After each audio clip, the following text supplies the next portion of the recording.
नमस्कार दोस्तों, जैसा कि आपसे वादा था, मैं पहले भाजपा कार्यालय गया, सपा का रुझान देखा, लोगों की स्थितियां देखी। अब मैं इस वक्त कांग्रेस के कार्यालय में हूं। यह केंद्रीय कार्यालय है। आज़ादी के दिनों से यह कार्यालय है। पीछे आप देख सकते हैं, उत्तर प्रदेश कांग्रेस ने जो सबसे बड़ा और ताकतवर नारा दिया था वो है लड़की हूँ लड़ सकती हूँ। सामने आप प्रियंका गांधी की तस्वीर देख सकते हैं, काटाव लगा हुआ है, लेकिन इस वक्त यहाँ मातम पसरा हुआ है। कहीं कोई दिखाई नहीं दे रहा है, सिर्फ गाड़ियां हैं, कुछ नेता हैं। अभी हम कुछ नेताओं से मिलकर आए हैं, पार्टी के वरिष्ठ नेताओं से। आप देख सकते हैं आप, और कुछ लोग बैठे हुए हैं जो कि टीवी पर कार्यक्रम देख रहे हैं और गिन रहे हैं और इस बात से बेहद दुखित हैं कि लल्लू प्रसाद, माफ़ करिएगा, अजय कुमार लल्लू, जो कि प्रदेश अध्यक्ष हैं कांग्रेस के, वह 40,000 वोटों से तीसरे नंबर पर हैं, जो कि 2 बार उसी विधानसभा तमकुही राज से विधायक रह चुके हैं। ये स्थिति क्यों हुई है, इन सब चीज़ों पर समझने की कोशिश करेंगे। इन बातों को समझने का सबसे बड़ा जो जरिया होता है वह पार्टी का कार्यकर्ता होता है, पार्टी के वो नेता होते हैं जो सेकंड लीड पर होते हैं। आइए, यहाँ कुछ नेता बैठे हुए, सभी लोग कांग्रेस के नेता। एक मैडम अभी आई हैं, इनसे बातचीत की शुरुआत करते हैं। मैम, ये बताइए कि जिस तरह की आप रिजल्ट देख ही रही होंगी खुद, बड़ा ही निराशाजनक है आपकी पार्टी के लिए। क्या क्यों हुआ ये सब इतनी मेहनत के बावजूद? भैया, ये योगी बाबा कब माया है। हाँ। योगी बाबा कैसे कैसे कब माया क्या करेंगे कोई जानता नहीं। हम लोगों के पार्टी में छल प्रपंच नहीं है। प्रियंका जी सीधे हैं, उनकी परिवार सीधे है, उनके कार्यकर्ता सीधे हैं। हम लोग अपना मेहनत किया, आज न कल तो हमारी रंग लाएगी ही पार्टी, ऐसा नहीं है। उन्होंने हमारी महिलाओं को तवज्जो दी, युवाओं को तवज्जो दी, तो उसकी मेहनत रंग लाएगी, आज न कल लाएगी। इतना निराशाजनक रिजल्ट जो आया है, पहले 7 सीटें थी, इस बार अभी रुझान में 4 है, हालांकि अभी 2-3 घंटा वक्त बाकी है। ऐसे में क्या कहेंगी आप और महिलाओं को इतनी? देखिए, हम लोगों को तो शक है कि योगी बाबा बक्से ही बदले हैं।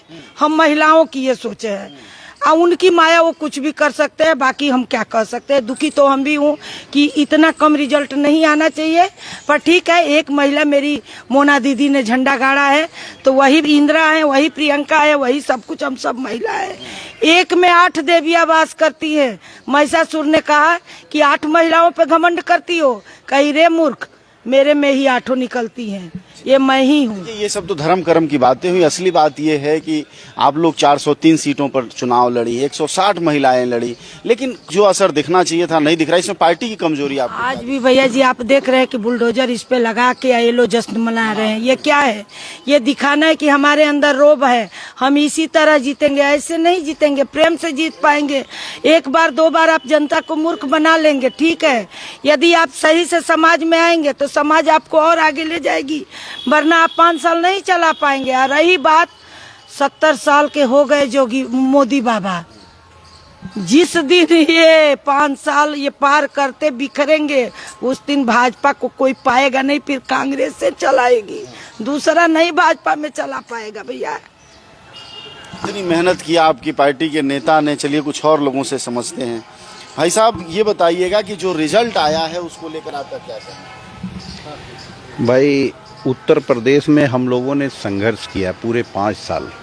गलती कहाँ हुई जिससे ये रिजल्ट आया? थोड़ा सा अब तो रिजल्ट आ रहा है, रुझान दिखाई दे रहे हैं, गलती नेताओं को बोलना चाहिए। गलती नहीं हुई है। हाँ। गलती देखिए, हम लोग 32 साल बाद 403 सीटों पर चुनाव लड़े हैं, और इसका आज नहीं तो कल बेनिफिट मिलेगा, क्योंकि हमने इससे पहले जो भी चुनाव लड़े, कभी 100 सीटों पे, कभी 150 सीटों पे, कभी जो है 200 सीटों पर, अब जाकर के हमने हर सीटों पर अपनी जगह बनाई है। हमारे कार्यकर्ता तैयार हुए हैं।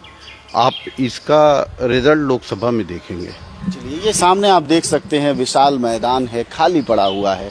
ये कार्यकर्ताओं के लिए बनाया गया है, बड़ा स्पेस बनाया गया है।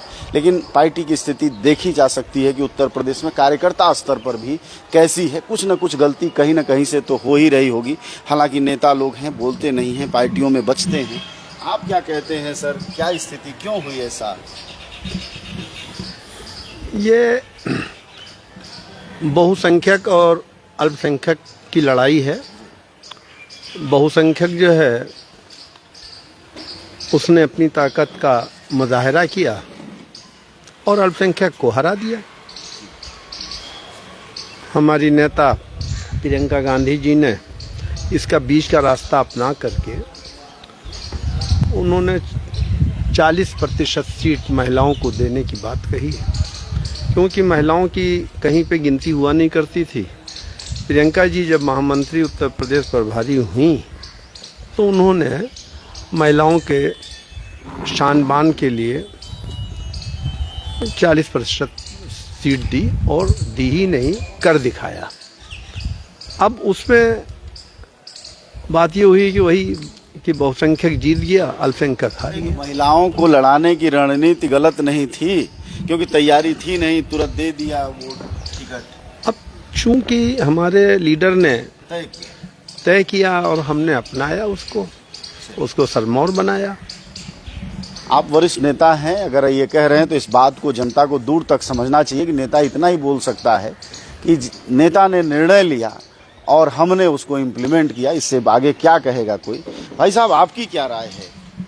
आप राय तो पूछिए, मैं किस पे बात करूं? मैं ये राय जानना चाहता हूं कि जो आज चुनाव परिणाम आ रहे हैं, मतलब पहले 7 सीटों पर आप लोग जीते, हो सकता है इस बार भी जीत जाएं, अभी रुझान ही है, लेकिन 4 पर अभी रुझान दिखाई दे रहा है। प्रदेश अध्यक्ष लल्लू हारते हुए दिखाई दे रहे हैं। ये इतनी बुरी स्थिति, इतनी ताकत, इतनी ऊर्जा पार्टी ने लगाई, नारे दिए, सब कुछ किया। अब जब लल्लू जी हार ही रहे हैं तो ये प्रश्न लल्लू जी से पूछना चाहिए, उन्होंने किया क्या यहाँ पे? प्रदेश अध्यक्ष रहे और विधायक भी रहे, अब की क्यों नहीं जीत पाए? ये तो प्रश्न है, ये है। बाकी दीदी ने जो 40% महिला की बात कर रहे हैं, उन्होंने अच्छा पहल किया है। ये तुरंत चमत्कार नहीं होगा, क्योंकि उसमें कुछ महिला ऐसी थी जिनको पड़ोसी नहीं जानता था, टिकट उनको मिल गया। अब हमारे यहाँ 4-5 वोट पा रहे हैं, लखनऊ की हालत है। तो कहीं न कहीं टिकट बांटने में बहुत बड़ी कमी हुई, और एक कमी और बड़ी हुई। देखिए, मैं नाम का प्रदेश अध्यक्ष हूँ, मुझे अजय कुमार लल्लू जी ने फुलतुड़ू पकड़ा दिया है, आप प्रदेश अध्यक्ष हो सांस्कृतिक प्रकोष्ठ के, और काम कोई दिल्ली से कर रहा है। वो ऊ करते हैं, पता ना क्या है, वो करते हैं, और 2.5, 3, 4 लाख 5 लाख दीदी का सत्यानाश करा देते हैं। क्योंकि वहाँ मुद्दे की बात होनी चाहिए। वहाँ प्रियंका दीदी जो 40% महिलाओं की बात करती हैं, उनकी बात होने, वो करने से क्या होता? वो करने से पो मिलता, कुछ नहीं होता। दूसरी बात, अजय कुमार लल्लू जी ने यहाँ पे संगठन कुछ नहीं बनाया, सिर्फ वो दीदी के साथ हाथ हिलाते रहे, ठीक ना। बलुक इससे अच्छा मोना दीदी ने प्रयास किया। मैंने मोना दीदी जब पहली बार दीदी आई थी तो मोना दीदी को मैं भागते देखा कि वो इतनी एक्टिव महिला थी, जो कि उनको शुगर भी है, लेकिन हमने कहा दीदी आप अपने सेहत पे ध्यान दीजिए। तो मोना दीदी अच्छा मेहनत की, और वही एक सीट हमको लग रहा निकलेगा, और कोई सीट उठाए नहीं, क्योंकि देखिए संगठन उंगठन नहीं है यहाँ पे। तो ऐसे ऐसे महिलाएं हैं जो इस गेट के बाहर चरस, अफीम, गांजा भी पीती थी। वो क्या थी हमको नहीं लगता, कौन लोग यहाँ थे, हाफ चड्डी ऐसे ऐसे कपड़े पहन के। बताइए, प्रदेश कार्यालय, ये हमारे नेहरू जी का कार्यालय है, यहाँ पे कोई डिसिप्लिन नहीं है, जो एक सिचुएशन होना चाहिए। कैसे दादा इतना पुराने कांग्रेसी हैं, बेचारे बांदर बने बैठे हैं, इन लोग को मौका नहीं, जो काल की जोगनी गाड़ में जटा लिए घूम रहे हैं। 4 दिन में आए, उनको टिकट मिल गया, वो अपना जमानत नहीं बचा पाए। तो इतनी कमी है सर, इतनी कमी है। अगर दीदी और आदरणीय राहुल जी इस बात को नहीं समझे तो 24 तो ऐसे छूमंतर हो जाएगा, हवा में हो जाएंगे। बस यही कहना है। और भी लोगों से समझते हैं, काफी कुछ कहा। आपकी क्या राय है भाई साहब, क्या गलती? देखिए, गलती कुछ नहीं हुई है। जो भी निर्णय कांग्रेस पार्टी का था, माननीय प्रियंका गांधी का था, उसके हिसाब से हमारे कार्यकर्ताओं ने, हमारे पदाधिकारियों ने अपने पूरे जी जान से लड़े, और उसका परिणाम आपके सामने है।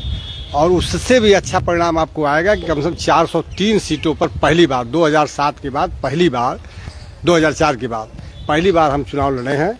और उसका रिजल्ट, आप जब पूरा रिजल्ट हो जाएगा उसके बाद स्टेटमेंट लीजिएगा, मैं बताऊंगा। अभी जो भी कार्य है वो कांग्रेस की सराहनीय काम है, और हर आदमी तक पहुंचने की कोशिश है। इसे कार्यकर्ता का ढांचा नहीं है, ये तो आप मानते हैं?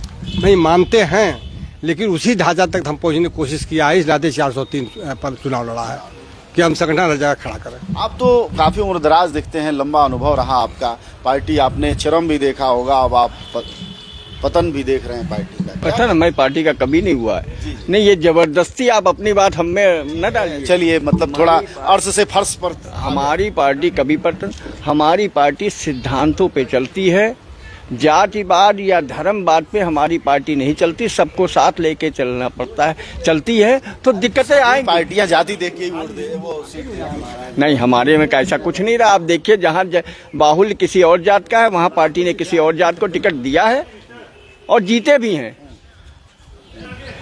और पूछिए। जी, तो ये बताइए कि प्रियंका जी का जो आप कह रहे हैं कि जो वरदहस्त मतलब जो नेतृत्व रहा है वह क्या आपके हिसाब से उचित रहा है? हमारे नेतृत्व, हमारी पार्टी के नेतृत्व के बराबर किसी पार्टी के पास ना नेता है ना ईमानदारी है। किसी कह रहे हैं आपके, मैं पार्टी के नेताओं से बात कर रहा था तो कई लोग कह रहे थे कि भाई प्रियंका दीदी को लोगों ने अपनी गिरफ्त में ले लिया, सही जानकारी उन तक नहीं जा पाई। जो लोग कुछ ऐसे हर पार्टी में होते हैं, जो लोग नहीं पहुंच पाते हैं या कुछ नहीं कर पाते हैं, जो उनकी मंशा होती है वो अगर पूरी नहीं होती तो वो लोग इसी तरह के बोलते हैं। बाकी हमारी नेता इसके मुकाबले ना तो किसी पार्टी के पास ईमानदार, मेहनती और एक कार्यक्रम देने वाला कोई नहीं है। हमारे ही कार्यक्रम को लोग इस्तेमाल करते हैं। जी, आप एक और नेता जी, क्या आपकी क्या राय है? देखिए, हमारी राय ये है कि हार जीत तो होती रहती है और जो जंग में लड़ता नहीं उसका क्या गिनती करेंगे। ठीक है, तो सबसे पहले 403 सीट पर कांग्रेस पार्टी ने जो लड़ी है, कांग्रेस पार्टी का कुछ मुद्दा है। मुद्दा मतलब ये है कि जो आज से 10 बरस पहले हिंदुस्तान के अंदर, भारत के अंदर एक गंगा जमुनी जो तहजीब थी। ये सारी बातें अच्छी हैं, लेकिन अगर आप कैमरे को घुमाएं और ये देखिए, ये हॉल है इतना विशाल, खाली पड़ा है, 10 आदमी नहीं बैठे हैं। हाल में आने का समय नहीं है ना, कहाँ जाने का समय? अभी 10 जो 8 तारीख को जो हम लोग जहाँ जाना था वहाँ दिखा दिया कि हमारी कितनी भीड़ है। फिर जैसे भी पार्टी का परिणाम आए, लेकिन कार्यकर्ता आता है, मिलता है, बात करता है। तो आज कार्यकर्ता सभी हमारे उधर जहाँ गिनती हो रही वहाँ पर रमाबाई पार्क में गए हुए हैं, वहाँ पर अपना पंडाल लगा हुआ है। तो जो मैं कहना चाहता हूँ उसको हमारा मैसेज दीजिए कि गंगा जमुनी तहजीब थी और हिंदू का त्योहार मुसलमान मनाता था और मुसलमान का त्योहार हिंदू मनाता था। आज न जाने क्या हो गया हमारे देश में कि हर त्योहार के ऊपर संगीनों का साया बनाया गया है। और इसीलिए एक शायर ने लिखा है कि त्योहारों के सीनों पे संगीनों का पहरा है, अब ईद भी घायल है, मायूस दशहरा है। वो बात सभी अपनी सच साबित कर देगा, कुछ बात ही ऐसी है जरदार जो ठहरा है। मेरे प्यारे भाइयों बंधुओं, कांग्रेस पार्टी का कहनाम है कि अगर भारत एक है, भारत की अगर 2 भुजा है तो एक हिंदू की भुजा, एक मुसलमान की भुजा है। भारत के 2 आंख हैं तो एक हिंदू की आंख है, एक मुसलमान की आंख है। भारत के 2 कान हैं तो एक हिंदू का कान है, एक मुसलमान का कान है। इसीलिए दादू दयाल ने लिखा है मेरे दोस्तों कि दोनों भाई हाथ पग, दोनों भाई कान और दोनों भाई नैन हैं, हिंदू मुसलमान। हम सब देखा सोच के दूजा ना ही आन, सबकी एक ही आत्मा क्या हिंदू मुसलमान। तो इसलिए प्रियंका गांधी जी का ये फरमान है, पूरी भारतवासियों से रिक्वेस्ट है, विनती है कि अरे मेरे प्यारे भाइयों बंधुओं, भारत की एक भुजा को मत काटो, नहीं तो लूला भारत बन जाएगा। भारत के एक आंख को मत फोड़ो, नहीं तो काना भारत बन जाएगा। अरे मेरे दोस्त, भारत के एक पैर को मत काटो, नहीं तो आने वाले दिन में आर्थिक लड़ाई की दौर में भारत पिछड़ जाएगा। मेरे दोस्तों, मैं ये कहना चाहता हूं कि आने वाले कल में जो हमारे देश के प्रधानमंत्री कहते हैं कि हमारा देश आने वाले कल में एक सुपर पावर बनेगा। सुपर पावर बनने का फार्मूला अलग है। मोदी साहब जैसा 10 प्रधानमंत्री अगर हिंदुस्तान के अंदर आएंगे तो भारत सुपर पावर नहीं बनेगा। सुपर पावर बनने का सिर्फ एक छोटा सा फार्मूला है। जिस प्रकार स्वतंत्रता प्राप्ति से पहले हिंदुस्तान में मुसलमान और हिंदू एक थे, जिस दिन हिंदुस्तान में मुसलमान और हिंदू एक हो जाएंगे, दुनिया की कोई भी ताकत भारत को सुपर पावर बनने से रोक नहीं सकता। इन्हीं शब्दों के साथ ये कहते हुए मैं अपनी विदा ले रहा हूं कि कहने को बहुत कुछ था मगर कह नहीं पाया, कहने को बहुत कुछ था मगर कह नहीं पाया, सोचा कि खामोश रहूं पर रह नहीं पाया, समझा नहीं कोई गम मेरा किस बात का गम है, आंखों में आंसू था बहुत मगर बह नहीं पाया। मेरे दोस्तों, बह नहीं पाया। ये कांग्रेस की पीड़ा भी यही है जो आखिर में नेताजी ने कही है कि कोई समझ नहीं पा रहा है, और ये गम, ये मुश्किलें, देखिए कांग्रेस पार्टी जिंदाबाद का बोर्ड लिए हुए ये लगातार घूमते रहते हैं, मैंने पहले भी इनको देखा है। खैर, इन कार्यकर्ताओं का जो उत्साह है वह है ही। जी जी जरूर, आप कुछ कहना चाहें तो कह सकते हैं। मुद्दा पूछिए। मुद्दा ये है साहब कि आपकी पार्टी का जो आज परफॉर्मेंस है, आप तो पुराने कार्यकर्ता हैं, कहाँ गलतियां हो रही हैं? देखिए, हमारी पार्टी का कोई भी मुद्दा आप ये जान लीजिए जो इसमें हो रहा है, जो आज हुआ है, एक अचंभव हुआ है, कभी भी ऐसा नहीं हुआ है। लेकिन हमारी पार्टी जो है, हम लोग जिस हिसाब से जमीन से जुड़े हुए हैं, जमीन से लेके हर जगह जगह पर मैं गया, गांव गली मोहल्ला तिराहा चौराहा बाजार में मैं सभाएं भी किया। मीटिंग भी करते थे, रोड शो भी करते थे, नुक्कड़ सभाएं भी करते थे, लेकिन ये नहीं मुद्दा पे मैं बात करता था। मुझे बेरोजगारी पे बात करता था, शिक्षा पे बात करता लोग था। सुने क्यों नहीं, समझे क्यों? इसका नतीजा वो सुनेंगे। पूर्ण बहुमत में मान लीजिए अब योगी सरकार को पूर्ण बहुमत दे दिया है, भाजपा सरकार पूर्ण बहुमत, उन्होंने कहा कि भाजपा सरकार काम करी है। अब भाजपा सरकार हमको जो काम करेगी हम उसको पसंद करते हैं। ठीक है, उनको आपने पूर्ण बहुमत हमको नहीं दिया, क्या हमारा ध्यान नहीं कहीं भटक दिया है, हमको भटका दिया है, हम भटके हैं, ठीक है, लेकिन हमको विकास चाहिए, रोजगार चाहिए, शिक्षा चाहिए, नौकरी चाहिए। जो गरीब किसान मजदूर हैं इनकी आवाज को हमने उठाया। हमारी बहन प्रियंका गांधी जी ने पूरे प्रदेश में, माननीय अजय कुमार लल्लू जी ने पूरे प्रदेश में कितनी बार कोरोना का महामारी जब से कुमार लल्लू खुद ही हार, वो हारना जीतना एक अलग बात है, लेकिन जो जैसे कोरोना महामारी चली है तो कोई अपने घर से नहीं निकलता था। माननीय प्रदेश अध्यक्ष माननीय अजय कुमार लल्लू जी, माननीय बहन प्रियंका गांधी के निर्देशों पर माननीय संदीप सिंह या और जो हमारे राष्ट्रीय सचिव वगैरह सब लगे रहते थे। कहाँ हैं आज? हैं यही अपने हैं, लेकिन उनके निर्देशों पर हम लोग पूरे कोरोना काल में किसी को सैनिटाइजर, मास्क और दवाई, पूरी सब्जी, चना, पानी, और मतलब कोई ये बातें अभी करने की नहीं है। इतना करना ये है कि आखिरकार जो परिणाम आ रहा है इतनी मेहनत के बाद, आप पुराने आदमी हैं, एक लाइन में क्या कहना? नहीं, परिणाम तो अच्छा जो हो रहा है, हमको मान लीजिए परिणाम से हमको हम संतुष्ट हैं। ठीक है, जिसको जनता, जिसको जनार्दन चाहेगी उसको उसने स्वीकार किया, उसका मैं स्वागत करता हूँ, ये बात नहीं है। बड़े नेताओं की तरह हमेशा आदमी बड़े जनता की स्वीकारोक्ति को लेता है, यही तरीका है लोकतंत्र में। लेकिन आप कार्यकर्ताओं के चेहरों को देखकर महसूस कर सकते हैं, सन्नाटे को महसूस कर सकते हैं कि कैसे कांग्रेस ने जो मेहनत की है वह कहीं दिखाई नहीं देता है। चूक क्या हुई है जाहिर तौर पर नेता सोचेंगे, विचारेंगे, इस पर बहस मुबाहिसे होंगे, आरोप लगेंगे, तब जाके पार्टी बदलेगी। लेकिन आप देख सकते हैं ये बड़ा बोर्ड, 160 लड़कियों का चुनाव जिसमें कि लड़ा गया 403 सीटों में से, ये सब कुछ है। पार्टी की नीतियां हैं, पार्टी से ऊपर के नेता लिए गए। एक नेता बता रहे थे 4 दिन पहले लोगों को जोड़ा गया, ये सब गलतियां हुई होंगी जिसका परिणाम अब दिखाई दे रहा है।